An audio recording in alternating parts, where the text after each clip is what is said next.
Here's Joe Bazooka Sr. And I just wanted to tell you, I hope you enjoy this video clip of Calico here. I'll take it from here, Gramps. You go over there and take a rest there.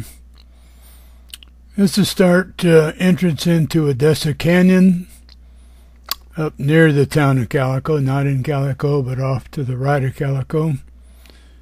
And it's past Barstow, California, near Dagget. It's now a state park owned by the San Bernardino State Park.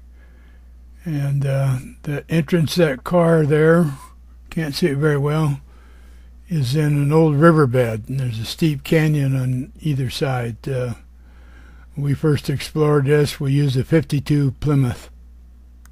Give you a little better idea of what it looks like. You're winding through this channel. They didn't do much to improve the road, just sliced it big enough for a wagon. If you had really a wide vehicle, it probably wouldn't make it through. Again, this is making a real right-hand turn, really a sharp turn. It's a real fender scraper, but we're still going through the riverbed in the canyon, headed up into the field of mines. We probably made 4 or 5 trips up to Calico. One trip I took a 52 Pontiac, my mother's Pontiac, and great little 4-wheel drive vehicle. This was our vehicle of choice, our 52 Plymouth, and we did all of our exploring in this little Plymouth. Great little hardy little car. And this road is the entrance up to our base camp, which you'll see later on. This is our base camp. You can see the 52 Plymouth parked in front of. There is a mine. If you just look over the car, you see a hole in there. That was an old gold mine. That's where we kept our water. There was always a cold breeze coming out of there. We explored it. We never could find where that breeze was coming from. There didn't seem to go anywhere. We called it the mystery tunnel. And it had a lot of mystery to it. There's also our camping Coleman stove and equipment out there that we were cooking with. And this is me, Reggie. I got the dubious task of doing the cooking because nobody in the crew seemed to be able to cook except me, and that's a Coleman stove. It was so hot outside. Found it cooler in the mine to cook on the Coleman stove. Another shot of me cooking. Get a little closer there. Bring it up. You can see a little bit better. This was done with a little $2 brownie camera and flash bulb, so you can't expect a whole hell of a lot. And this is about as close as I could get to bring it up in there. You can't see me very well, but it's about 1957, and I was in college at the time, first year in college. Of course, everybody's got to have the show-off picture of this at night when we're kicking back after 12 hours underground. It was a long hot day. We're cooling off at night. Have a cold beer. That's my 2 amigos, Ron and Gov. Both, those are probably soft drinks they're drinking there. And this old boy, he didn't make it there. All you see is this ghosty image there, enjoying a cool one. We did give him a good burial there, put the rocks over him so the buzzards wouldn't take him. Probably wouldn't take him anyway. Again, this is our base camp. You can see our tent to the left. No modern conveniences here. Just a tent, outdoor cooking, and our barrel of water inside the mine, and our cooler with ice lasted about a week before it melted. There's our water. An old military, probably they cooked coffee on it. Anyway, there's the entrance to the mine. Went back about 100 feet and then just stopped. Didn't go anywhere. They had blown the portal out off to the right, so never did find where they blew it, but it was definitely caved in. And this is looking down above our base camp, those large tailing piles there, what we're actually camped on the tailing piles. And they took out a lot of material out of that mine, so it must have really gone in a lot farther than where I know they had ore bins feeding the thing, so there had to be some levels above it, which we couldn't get into. This is the road going out, just rocks and dirt, but the old Plymouth pulled her right out of there, did a good job. This was that mine at the camp. This is the end of the mine. That tunnel that you're looking into is where it finally ended, where it was blasted shut, and above the structure up here was an ore bin. Couldn't get in. Usually we climb in the ore bins and go up to the next level. Everything seemed to be shut down in this mine. This is a smoke. Some moron lit a fire in here for some unknown reason and smoked up the tunnel, but you get a lot of vandals in these things. A lot of crazies come up here to try to destroy the mining history. And this is up on our mining site looking down. You see the whole field there. It was all looks like gophers went crazy in there, and those are all little mines and where the miners were digging in there. This mining activity started in the 1850s and on, and clear up into the Depression mining during the Depression. Hard to see this, but this hole went down. We chucked rocks down it, and they just clunk, clunk, clunk, clunk, clunk. They just went out of sight. I don't know how in the world you dig a mine that deep by conventional equipment, but never saw the bottom of it. We even lowered the lantern with a string down on it and never did see the bottom. And this is a mine above the mine in our base camp. We called it our subway. This took about half an hour to 45 minutes to walk through it. First time I went through it, there was a little board over this tunnel that went to nowhere where there's a real deep hole, and you had to go over that little 12-inch plank, but we use this as an access to get over to the other side of the mountains. Another old mine. We speculate this was a Chinese mine because the rocks are all neatly stacked, and inside was a square cribbing, which you'll see later on that the average miner probably couldn't fit into. The mine that we went through, this is where it came out. There is a railroad track in there, or mining track I should say, and it doesn't look like it's anything, but this tunnel was, like I say, 45 minutes long at a fast walk.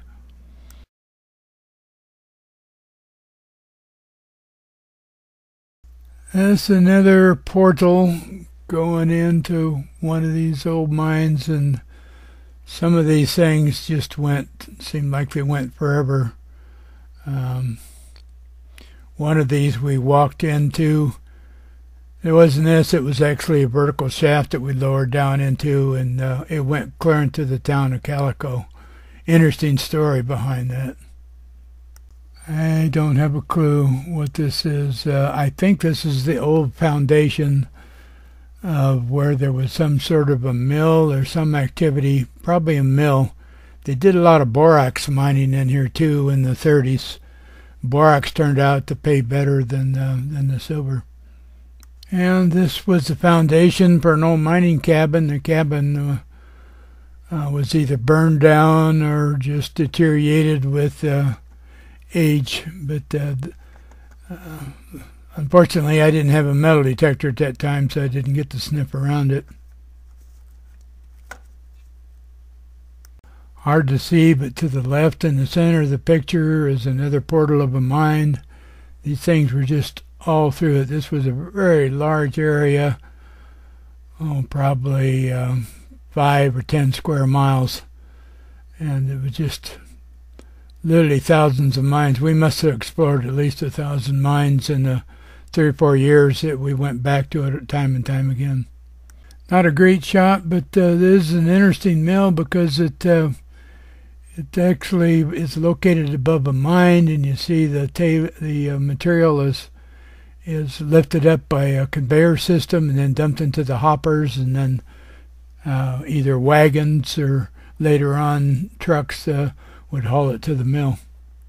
Okay, this is I believe was probably built by the Chinese. It was probably 2 foot square, and sitting right in the middle of the floor. I almost stepped in the thing. It probably went down about 30-40 feet into another mine, and nothing over it, no barricades or anything, and kind of danger to anybody who's out exploring these things. This, unfortunately, was a mine that almost lost my life in. Luckily, somebody put a cable. I was walking at a fast clip, which I shouldn't have been, and almost the whole bottom of the floor was etched out. There was probably some boards somebody probably took or burned or threw down the tunnel, who knows what, but I almost stepped into this, and it was really deep. We threw rocks down it, and again they just kind of disappeared out of sight. This is a vertical mine. Again, this is one that just goes down and down, and they've got some shoring boards there to the left. You can see them, and we brought about 100 feet of rope, but we could never even get close to the bottom of these things. They seem to go on forever. This is kind of a strange area. It looked like a natural erosion, and those little round things were the purples and violets, just a rainbow of colors. And it almost looked like a sandstone material. I couldn't figure out if man had dug those or what form of nature would do that. Really a mystery to me.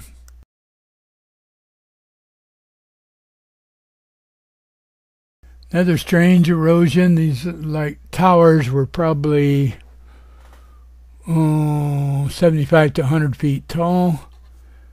And I don't know. Another strange phenomena. Another erosion. These could have been water cannon where they washed away the dirt. I just don't really know. These definitely look the work of man. These are glory holes where they just go in and they follow the pay dirt, and they just work around the waste rock and just take really the rich material. This is again one of those mines that we came out of. If you look to the right, you can see a couple of guys standing there at the audit where we came out, and you can see the tailing pile to the left of it. One of these times we decided to walk back over land. We couldn't find our way back to camp. It was so massive there was no landmarks. We had to go back through the tunnels to find our way back, keep from getting lost. Again, a lot of mining activity. There's just all kinds of mines in there. All those little tailing, each tailing pile you see is a mine. There's an ore bin in there where I don't know if they all shared the same ore bin. I don't know how they worked out a communal thing for that. They've worked it out somehow. And it looks like a repeat of the erosion or one similar to it. This is Gov. He's climbing up a set of stairs, and he's going up a slope. Check it out. Unfortunately, he got it to a point there where the rest of the ladders were missing, so he couldn't go very far. This is Gov following another one, and we literally followed every place we could to see what they were doing and try to reconstruct their mining operation. This is another ore bin, and you can see there's all kinds of mining activity around it. They had to have some sort of a communal thing worked out to where they shared the bin and hauling their stuff to the mill. This was one of my mining partners there lost his helmet in here. And we sent Gov down there with a rope on him because he didn't know how good those ladders were. And we lowered him and lowered him. Finally ran out of rope. He's going to climb. And I said, don't do that. If something happens there, we'll never get you out. You'll be there for eternity. So We threw rocks down this hole. Again, it seemed endless. I don't know how deep these things went or where they came out. They had to be lower than the terrain that we were working in.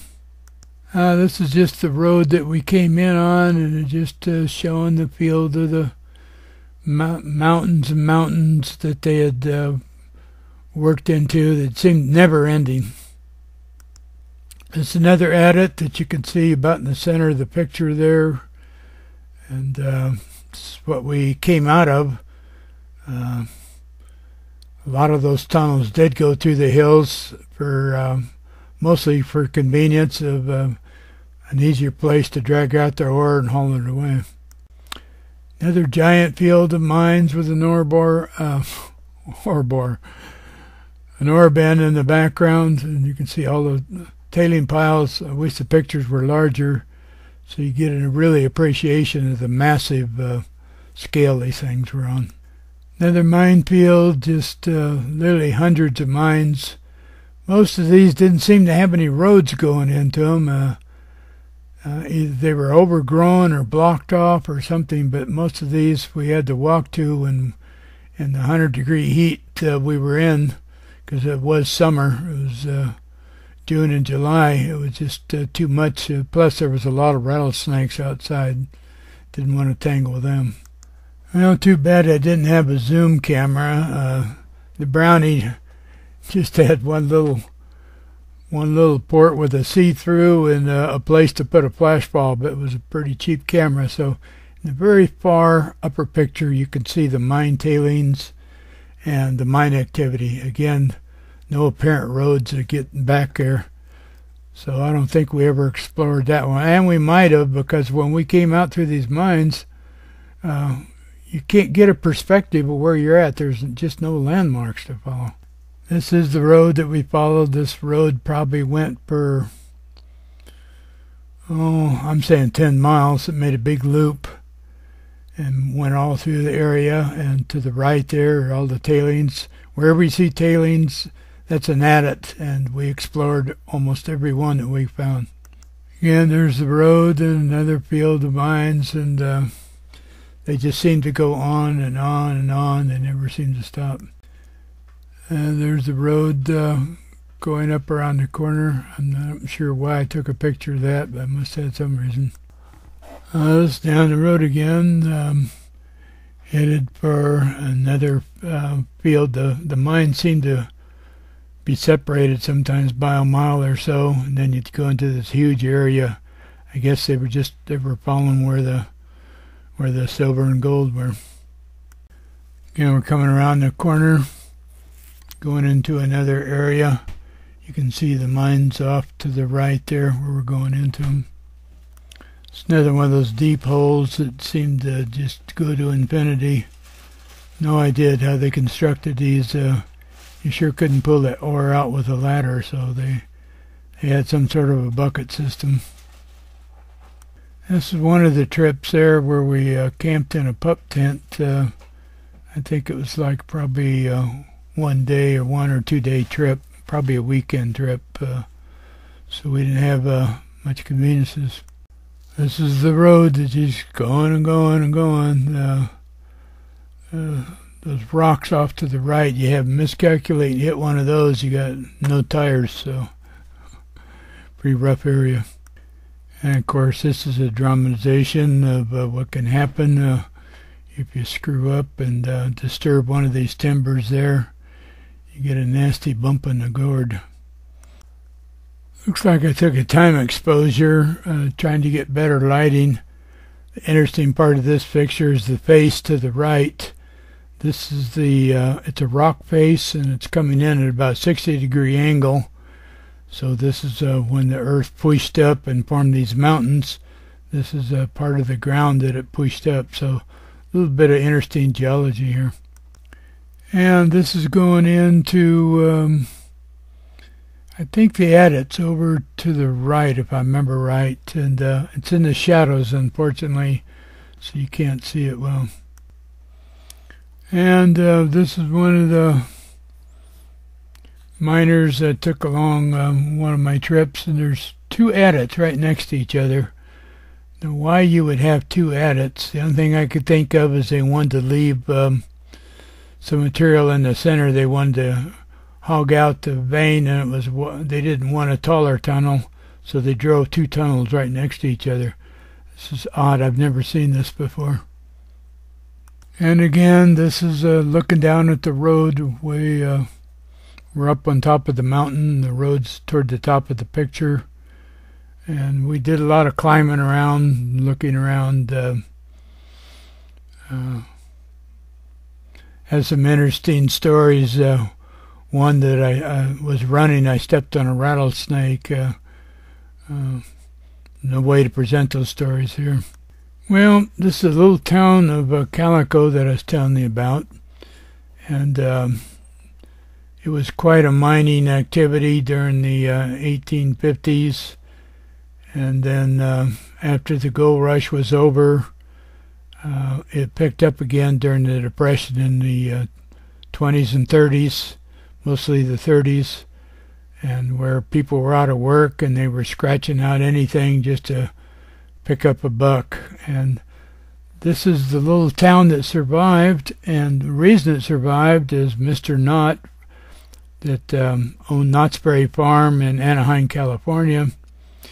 He moved a lot of those buildings to his little thing, which he got in trouble with later on. He had to rebuild them to keep the state satisfied. Anyway, this is one of the little surviving buildings, and there's a wooden cigar store, Indian as they called them, out front. It was a general store, and but luckily he kept it from being looted and tore down and burnt down, and then he later years he donated it to the San Bernardino Parks Department. So now they have a huge RV park there. So it's a neat place to enjoy up by Barstow, California. This is Jimmy. There was our neighbor across the street from me when I lived in Orange, California, and my wife sitting behind him, Roxanne. And they're sitting in a little buggy there. And again, this is Calico. If you look in the far behind, the upper part of the picture, you see the whole mountain is honeycombed with tunnels. They did mining everywhere. I never got to explore those because they kept chasing us out of them. And this is a picture of me, and there's actually an animal in the background's a live burro.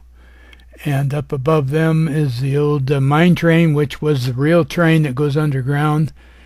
And it goes into a large glory hole, what we call a ballroom, which is probably a good 100, maybe 200 feet in diameter. An interesting story I wrote about that. When we came in from the far side, broke into their display and didn't know that there was such a display. It was really a strange phenomenon. And it's my wife, Roxanne, in the foreground, Jimmy in the background. And that little wagon they're sitting on there is actually a hearse. It's a funeral hearse. It has the black curtains in it. And I guess they had a lot of deaths there from people shooting each other in the bars, getting drunk and shooting each other. It was a pretty wild town in the 1800s. And this is the town of Calico. It's in the background's all the hills, all honeycombed with mines, and it's hard to see much there, but was quite a little town, bars and brothels and what have you. It's a picture of my wife Roxanne, and this is located right in front of the old mine train, and where I took my bath in a Chinese bathtub. And this is just an older riding buggy there for the rich. And Jimmy's in the front. My wife Roxanne is in the back of the buggy. And this is me sitting to the right, an old rocking chair by the general store. That's Jimmy to the left. And there's that Chinese bathtub I was telling you about there. Can't read the writing, what it says, something for a bath, but you can see the mine train up above, and It actually goes underground into that ballroom that we accidentally broke into and got a lot of people mad at us and chased us off. But this is the end of the presentation. I hope you enjoyed it. If you want to read any of those stories, I have them on my website, www.Gould, Gould, ENG, Echo November Golf.com. And also I have 3 books that I've written called Gold Miner 49er, books 1, 2, and 3, available at lulu.com, and just put in Reggie Gould, Gould, and should bring up my 3 books. And I wrote stories for about 11 years. Thanks for watching.